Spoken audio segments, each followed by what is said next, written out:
খুবই একটি ভাইরাল চিঠি আমাদের সোশ্যাল মিডিয়ায় কদিন ধরে ঘুরে বেড়াচ্ছে। রাহুলের শেষ চিঠি। একটা প্রোডাকশন হাউসে সারা দিন কাজ করার পর আমার মনে হয়েছে যে আমার প্রচণ্ড শরীর অস্বস্তি করছে। আমি বলছি বারবার প্রোডাকশনের কাছে আমার শরীর ঠিক লাগছে না। রাহুলকে পড়া খুব কঠিন। রাহুলের ব্যাখ্যা করার মতন আমার মনে হয় খুব কম সংখ্যক টলিউডে মানুষ আছেন।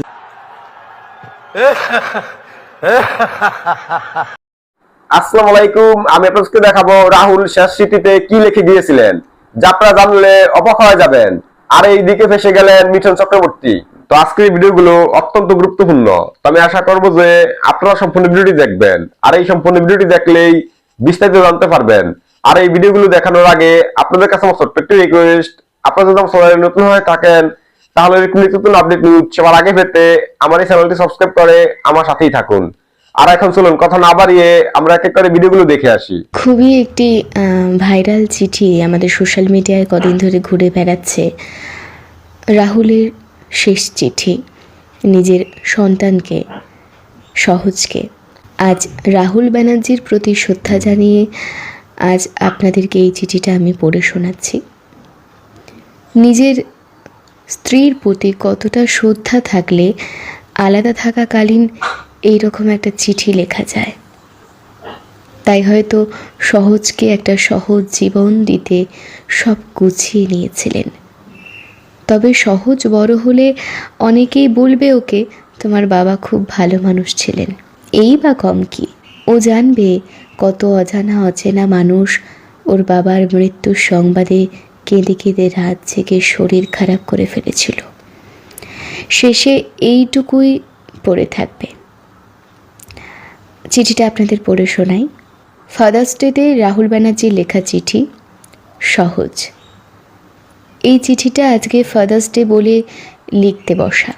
যদিও তোমার বাবা নিজেই বেহাদো বাংলা মিডিয়াম, জীবনে ফাদার্স ডে মাদার্স ডে এগুলো আলাদা করে জানতও না।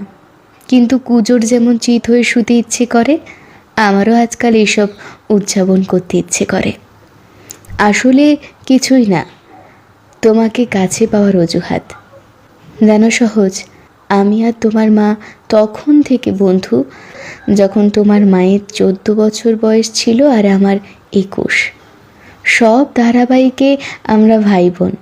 যেহেতু ছোট তাই অন্যদের ছেড়ে শেষে আমাদের শট নেওয়া হতো, আর আমরা দুজনে সেটের কোনায় বসে আড্ডা মেরে যেতাম। তোমার মা ছিলেন বেহালায় একজন অ্যাকাউন্ট শিক্ষকের মেয়ে, আর আমি খুব সাধারণ এক সরকারি চাকুরির ছেলে। আমরা দুজন এই ইন্ডাস্ট্রির কিছুই জানতাম না, শুধু জানতাম মন দিয়ে অভিনয়টুকু করতে। তোমাকে এই গল্পটা কেন বলছি জানো? যদি কখনো তুমি আমাদের ইন্ডাস্ট্রিতে কাজ করো তাহলে তুমি জানবে তুমি প্রিভিলেজ। যে প্রিভিলেজ একটি 14 বছরের মেয়ে এবং একটি 21 বছরের ছেলে দিনের পর দিন অপমানিত হতে হতে অর্জন করেছে। ঘটনাচক্রে যারা তোমার বাবা মা। এই ইন্ডাস্ট্রিতে সত্যিই যদি কাজ করতে ইচ্ছে হয় তোমার, আমি তোমাকে অনুরোধ করছি, প্রত্যেকটা মানুষকে তার প্রাপ্য সম্মান দিও। কারণ যে মানুষটি তোমাকে চা দিচ্ছেন তিনি হয়তো তোমার বাবা মাকে ছোট থেকে দেখেছেন। উপার্জন আর ক্ষমতার আতশ কাজ দিয়ে যারা মানুষকে দেখে তাদের মতন অশিক্ষিত এই পৃথিবীতে কেউ নেই। এই রকম অশিক্ষায় তুমি বড় হবে না, এইটুকু আশা তো করতেই পারি, কি বলো?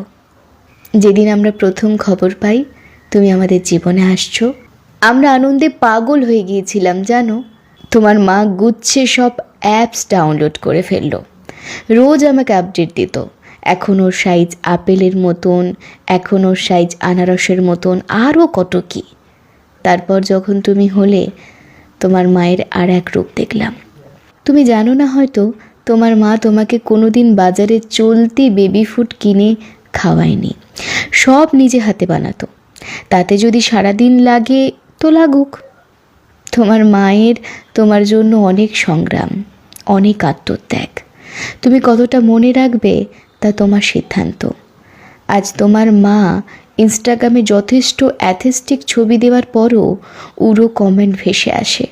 লজ্জা করে না আপনার? আপনি কি না মা?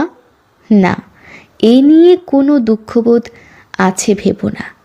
গন্ডারের চামড়া ধার নিয়ে তবেই সেলিব্রিটি হওয়া যায়, এ আমরা শিখে গেছি। শুধু তোমাকে বলছি তোমার মায়ের লড়াইয়ের একটা আন্দাজ দেওয়ার জন্য। আমরা সন্তানেরা শুধু মায়ের বুকের ওমটুকু টের পাই, পিঠে কতগুলো ছুরি কাঁটা আছে দেখতে পাই না। মায়েরা তা সযত্নে লুকিয়ে রাখেন, তোমার মাও রেখেছেন। কিন্তু আমি চাইব তুমি সেই ক্ষতগুলোর শুশ্রূষা করো। মায়ের পিঠে ছুরিগুলো যদি সারাতে নাও পারো, তোমার একটু আদর মায়ের জন্য যথেষ্ট হবে। এখন প্রশ্ন হচ্ছে, আমি কোন হরিদাস পাল যে তোমাকে এত জ্ঞান দিচ্ছি? আমি তো তোর বাপ রে, দুঃসম্পর্কেরই হই, বাপ তো বটে। সেই উপলক্ষে একটু জ্ঞান দেওয়ার অধিকার জন্মে যায়। আমি তোমাকে আমার ভাগের সব কটা নদী, পাহাড়, জঙ্গল উত্তরাধিকার সূত্রে দিয়ে যাচ্ছি। বইমেলার ধুলো, কলেজ স্ট্রিটের ফুটপাতগুলোকেও পৈতৃক সম্পত্তি ভাবতে পারো এরপর থেকে। আর হ্যাঁ, তোমাকে দিয়ে দিলাম আমার একটা প্রচণ্ড অহংকারের জিনিস, আমার ভাষা বাংলা। হ্যাঁ, বাংলা ভাষা। আর সে শুধু সেই বাংলা ভাষা নয় যেটা আমরা দক্ষিণ কলকাতায় বলি। বাংলা তার সমস্ত উপভাষা, ডায়ালেক্ট নিয়ে যে প্রবল ঐশ্বর্যের অধিকারী, সেসব ঐশ্বর্য তোমাকে দিয়ে দিলাম, সব দিয়ে দিলাম। যা যা আমার বলে আমি জানতাম, শুধু তোমার একটা প্রশ্নের উত্তর ছাড়া। তখন তুমি সদ্য মায়ের সঙ্গে আলাদা হয়েছ। প্রায় 1 বছর পর তুমি আমাদের বেডরুমে ঢুকে এদিক ওদিক দেখে আমাকে প্রশ্ন করেছিলে, আমি এই ঘরে থাকতাম না বাবা? আমি উত্তর দিয়েছিলাম হ্যাঁ। তুমি প্রশ্ন করেছিলে, তারপর কি হলো? এখন আর থাকি না কেন? বিশ্বাস করো, সেই প্রশ্নের উত্তর সেদিনও ছিল না, আজও নেই। ক্ষমা করো বাবা। নমস্কার, আমি জিতু কামাল। আজকে আমাদের একটা শোক মিছিল, প্রতিবাদ মিছিল, আমি বলে উঠতে পারবো না ঠিক। প্রথম যখন আমাকে জানানো হয় আমি নিশ্চয়ই সম্মতি জানাই এবং আমি সম্মতি দিচ্ছিও। ইন্ডিভিজুয়াল হিসেবে তো সম্মতি দিতে পারি। আপনি আমাকে কনিষ্ঠতম আর্টিস্টে আর একজন শিল্পী হিসেবে যদি গ্রহণযোগ্যতা দেন, আমি কিছু কথা, মানে আমার নিজস্ব কিছু কথা আপনাদেরও জানাবো। তার আগে আমি এটা রেকর্ড করে রাখছি, নিশ্চয়ই আপনাদের কাছে আমি পৌঁছে দিতে পারবো। প্রথম হচ্ছে এসওপি কোথায়? নিশ্চয়ই আর্টিস্ট ফোরাম 2-1 দিনের মধ্যে সিদ্ধান্ত নিয়ে জানাবে। তাহলে আমরা ধরে নিতে পারি যে আর্টিস্ট ফোরাম আশ্বস্ত করছে যে এই 2-1 দিনের মধ্যে রাহুলদার যে ঘটনাটা ঘটেছে সেটা ঘটবে না। এবার হচ্ছে, রাহুলদার মৃত্যু সত্যি দুর্ভাগ্যজনক, এটা আমরা কেউই মেনে নিতে পারিনি। কিন্তু কেন এরকম হলো, এই প্রশ্নটা যেমন উঠছে তেমনভাবে এই সব প্রশ্নের উত্তর কোথায় পাবো যে মৃত্যুর পর কেন আপনি তুলছেন? বাকি গিল্ডগুলো তুলেছে, তারপরে আর্টিস্ট ফোরাম আর্টিস্টদের নিয়ে ভাবছে কেন এফআইআর করছেন বা অন্যান্য যে যা কর্মকাণ্ড করবেন সেটা পরে কেন? সেই ফোরামের একজন জীবিত মেম্বার, জীবিত শিল্পী হিসেবে তার কথা শোনা হলো না কেন? আমি তো বহুদিন আগে আমার একটা প্রবলেমের কথা বলেছিলাম যেটাতে আমারও মৃত্যু ঘটতে পারত। সেখানে আমার দোষ কোথায়? আমি জীবিত আছি বলে এটাই কি আমার অপরাধ? সারাদিন একটা প্রোডাকশন হাউসে, একটা ছবির নামও আমি নিচ্ছি না, হাউসের নামও নিচ্ছি না, তারা প্রচার চাইছে। একটা প্রোডাকশন হাউসে সারা দিন কাজ করার পর আমার মনে হয়েছে যে আমার প্রচণ্ড শরীর অস্বস্তি করছে। আমি বলছি বারবার প্রোডাকশনের কাছে, আমার শরীর ঠিক লাগছে না, আমাকে একটু রেস্ট দাও। সেই দিনও কিন্তু রোদের মধ্যে আমি নিচে যাচ্ছি এবং আমার পেশাদারিত্বই আমি দেখিয়ে যাচ্ছি। সেইখানে কিন্তু আমার ফোরামের সেক্রেটারি উপস্থিত ছিলেন, তার থেকে মিনিমাম সহানুভূতি আমি পাইনি। কেন তার প্রতি, আমার প্রতি কেন তিনি সংবেদনশীল হলেন না এবং সহানুভূতি দেখালেন না, আমার জানা নেই। এরপরে সেই দিনই আমাকে হসপিটালাইজড হতে হয়। আমি হসপিটালে চিকিৎসাধীন থাকাকালীন ফোরাম থেকে আমার কাছে একটাও কল আসেনি। আমাদের মতো অখ্যাতনামা আর্টিস্টদের নিয়ে কেন ফোরাম চিন্তিত নয়, কেন কোনো ভাবনার মধ্যে আমরা পড়ছি না। অথচ আমি কিন্তু শুটিং করতে গিয়েই অসুস্থ হয়েছিলাম এবং তিনি উপস্থিত ছিলেন। আমার বুকে যন্ত্রণা উঠেছিল সেই দিন। যে প্রোডাকশন হাউসে শুটিং সেটে আমি অসুস্থ হয়ে পড়ি, সেই প্রোডাকশন হাউস থেকে আমাকে বারবার অনুরোধ করা হয় হসপিটালে যাওয়ার পর যে শুটিংটা শেষ করতে। যেহেতু আমার শ্বাসনালীতে মারাত্মক ইনফেকশন ধরা পড়ে, হসপিটাল থেকে আমাকে 2-3 মাস ধুলোর মধ্যে শুটিং করতে বারণ করা হয়। প্রোডাকশন হাউস এবং ডিরেক্টর জানায় যে আমাকে ধুলোর মধ্যে কাজ করতে হবে না, তার দায়িত্ব প্রোডাকশন নিচ্ছে। অথচ ওনাদের কথা বিশ্বাস করে আমি যখন আবার ধান্যকুড়িয়াতে শুটিং সেটে যাই, প্রথমবার যে ধুলোবালির মধ্যে আমি শুটিং করেছিলাম তার 10 গুণ বেশি ধুলোর মধ্যে শুটিং করতে হয়। যদিও আমাদের শুটিং করতে হয়, কিন্তু আমার 2-3 মাস রেস্ট দরকার ছিল। দরকারে আমি যদি এই ধুলোর কথাটা বলছি, দরকারে আপনারা শুটিংয়ের রাশ চেক করুন, ডেট দেওয়া থাকবে নিশ্চয়ই। সেখানেও কিন্তু আর্টিস্ট ফোরামের সেক্রেটারি উপস্থিত ছিলেন। তিনি দেখতে পাচ্ছিলেন, বুঝতে পারছিলেন যে আমার কষ্ট হচ্ছে। তিনি মুখে কুলুপ এঁটেছিলেন, কেন জানি না। আমি তো সেই সময় ওনার মুখাপেক্ষী হয়েছিলাম, তাকিয়েছিলাম যে উনি এই আশায় যে উনি আমার হয়ে কিছু বলেননি। এবার আসি 15 তারিখ। এই 15ই মার্চ রাহুলদার মৃত্যুর কিন্তু কিছুদিন আগেই, একটু ভেবে দেখবেন। পরবর্তীকালে 15ই মার্চ 16ই মার্চ শুটিং দিন স্থির হয়। ফুটেজ চেক করুন। 15ই মার্চ দিনের বেলা সুষ্ঠুভাবে শুটিং হয়েছিল। সন্ধ্যাবেলা তুমুল ঝড় বৃষ্টি শুরু হয় চন্দননগরের গঙ্গা সংলগ্ন এলাকায়। একটু ওয়েদার ফোরকাস্টও দেখতে পারেন, আপনাদের কাছে নিশ্চয়ই তথ্য থাকবে। ডিরেক্টর গঙ্গায় শুটিং করবেন বলে নৌকো সাজিয়েছিলেন আমাকে। সেখানে আমি বিপদ বুঝতে পারি, যেহেতু আমার পূর্ব অভিজ্ঞতা রয়েছে, এনারা কোনো দায়িত্ব নেন না। আমি সেই কারণে প্রোডাকশনের ওপর বলি যে আমি এই শুটিংটা করতে পারবো না, এখানে আমার বিপদ আছে। সেখানেই প্রোডাকশন হাউস চটে যায় আমার উপর। ফলস্বরূপ 16ই মার্চ, তার পরের দিন সকাল 16ই মার্চ সকাল 8:30টায় কল ছিল। 9টার সময় পৌঁছানোর পর আমি একটা অদ্ভুত উইয়ার্ড বিহেভিয়ার দেখতে পাই প্রডিউসারের এবং ডিরেক্টরের পক্ষ থেকে, তারা দুজনে একই। শেষে যখন শুটিংয়ে যাওয়ার জন্য আমি রেডি হই 11:30 নাগাদ, হঠাৎ গালি দিয়ে প্রায় মারার ভঙ্গিতে প্রডিউসার বলে ওঠেন, হারামের টাকা দিচ্ছি তোকে, তোদের মতো আর্টিস্টদের সাথে এইভাবেই কথা বলা উচিত, দরকারে বেরিয়ে যা। ওই ফিল্মের কিন্তু আর একটা শটই বাকি ছিল। ওনারা অভিযোগ তোলেন আমি প্রথম দিন থেকে কাজে ব্যাঘাত দিয়েছি, অথচ ওনারা ডেট টু ডেট আমাকে ঠিক সময় পেমেন্ট ক্লিয়ার করেছে। শেষ দিন এসেই ওনার মনে হলো যে জিতু ডিরেক্টর প্রডিউসারকে হেল্প করছে না, জিতু পেশাদার নয়। তাহলে আপনি আর্টিস্ট ফোরামকে জানাননি কেন? আমাদের আর্টিস্ট ফোরামের সেক্রেটারি আপনার ওখানেই উপস্থিত ছিল।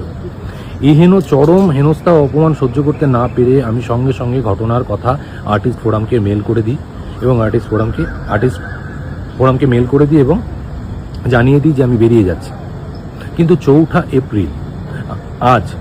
এপ্রিল আমাকে এ পর্যন্ত আর্টিস্ট ফোরামের পক্ষ থেকে কোনো রকমের কোনো কল করা হয়নি, কোনো কথাবার্তা বলা হয়নি। বরং আমি যখন আর্টিস্ট ফোরামের সেক্রেটারিকে ফোন করি, 6-7 দিন হবে, উনি ক্যাজুয়ালি বলেন, আরে ওই প্রডিউসার তো বসতে চাইছেন না, দেখি কি করা যায়। আমার আর দুটো পয়েন্ট আছে। তাহলে ভাবুন, আর্টিস্ট ফোরামের মতো এত বড় শক্তিশালী একটা অর্গানাইজেশন, তাদের কথাতে নতুন আসা তথাকথিত প্রডিউসার, পয়সা থাকলে প্রডিউসার হয় আমি বিশ্বাস করি না, তারা সেক্রেটারিকে বলে দিতে পারে আমরা মিটিংয়ে বসবো না। তাহলে আজ রাহুলদা যদি বেঁচে থাকতো, আপনারা আর্টিস্ট ফোরামের পক্ষ থেকে আদৌ কি কোনো স্টেপ নিতেন না? আমাকে কি প্রাণ দিয়ে বোঝাতে হবে যে আমি আপনাদের কাছে সাহায্য প্রার্থী?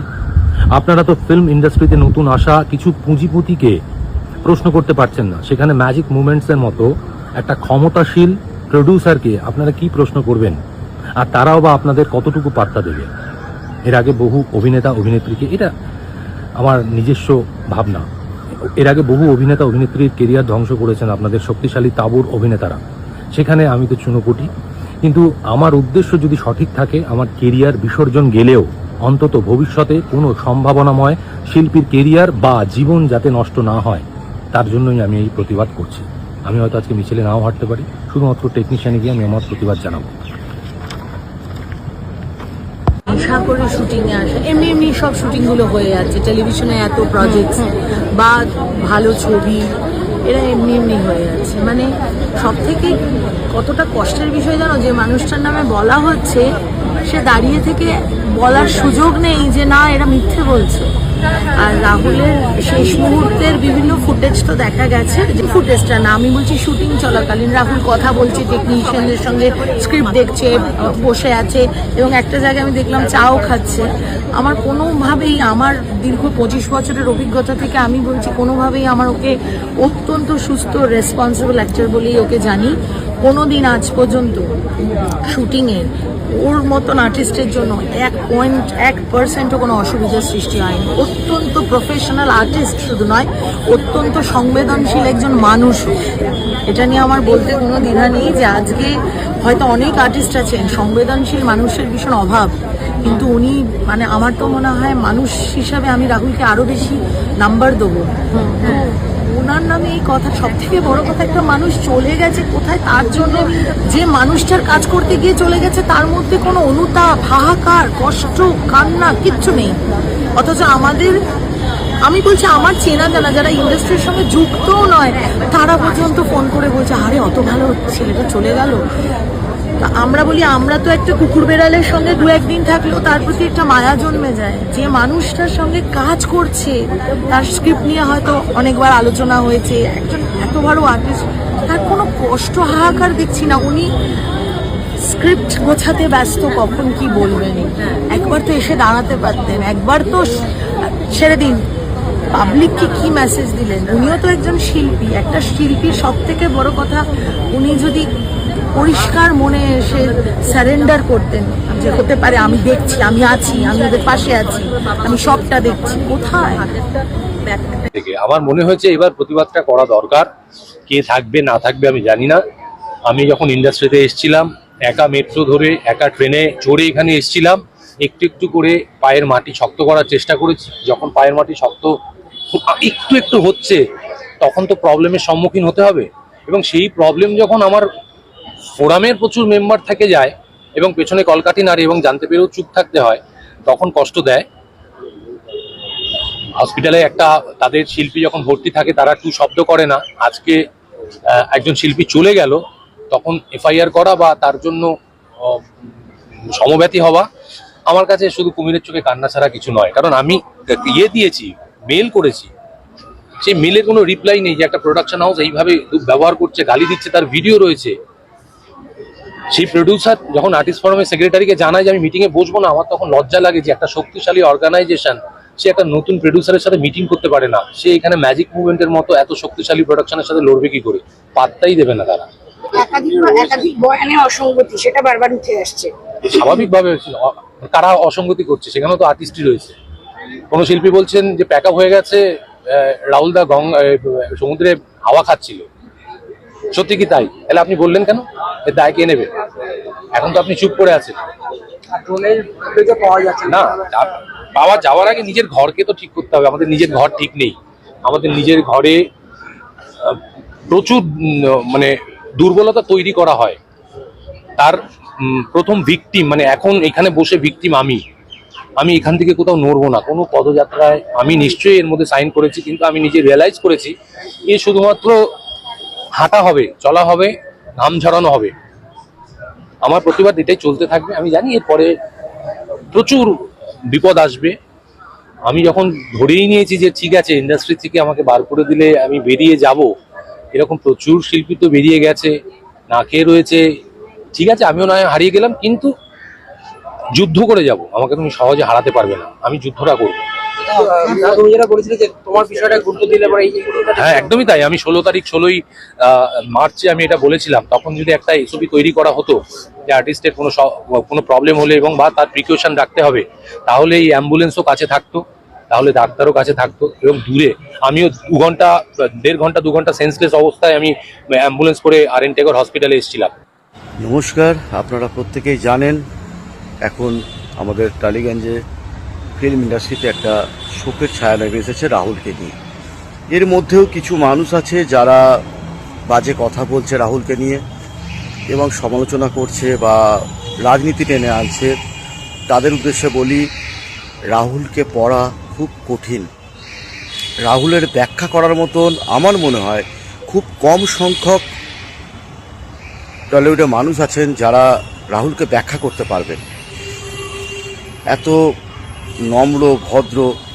হয়তো একটা সময় রাহুলের ছিল, যেই সময়টা হয়তো রাহুল উগ্র হয়ে গিয়েছিল, বা একটা কম বয়সে প্রত্যেকেরই হয়, সেটা প্রত্যেকটা মানুষই যখন 25-26 বছর বয়সটা যায় তখন তাদের একটা জীবন আলাদা থাকে। তারপরে কিন্তু জীবনটা আবার আস্তে আস্তে 5-7 বছর পরে পাল্টাতে থাকে। প্রত্যেক সাধারণ মানুষের মতন ওরও সেই জীবনটাও আস্তে আস্তে করে আবার ভালোর দিকে হয়ে গিয়েছিল। খারাপ তো হতেই পারে, এক একটা মানুষের এক একটা দিক থাকে। সবাই যে জন্ম থেকেই ভালো বা খারাপ হয় তা তো না, কিন্তু আমি এটাকে কোনোভাবে খারাপ বলবো না। ক্রিয়েটিভ মানুষজন যেরকম হয়, রাহুল ঠিক সেই রকমই ছিল, কিন্তু তাতে বেশি কিছু ছিল। ওই যে বললাম, ওকে ব্যাখ্যা করা অসম্ভব আমাদের পক্ষে। আমরা অনেক ছোট থেকে দেখেছি, চিনি।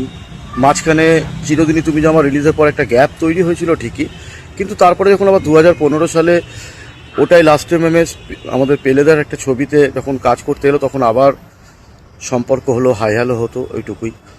তো যাই হোক, বিষয়টা এটাই বলবো যে নোংরামও করো না, কারণ তোমাদের যোগ্যতা নেই রাহুলকে নিয়ে নোংরা কথা বলার। যারা এই ধরনের পোস্ট করছো বা নোংরামো করছো, বারবার ডেড বডির ছবি পাঠাচ্ছ, এগুলো করো না। কারণ বাড়ির কথা ভেবে, সহজের কথা ভেবে এইসবগুলো করো না। কারণ ওরা যতবার সোশ্যাল মিডিয়াতে কখনো যদি যায়, তখন এই পোস্টগুলো দেখলে ওরা কষ্ট পাবে।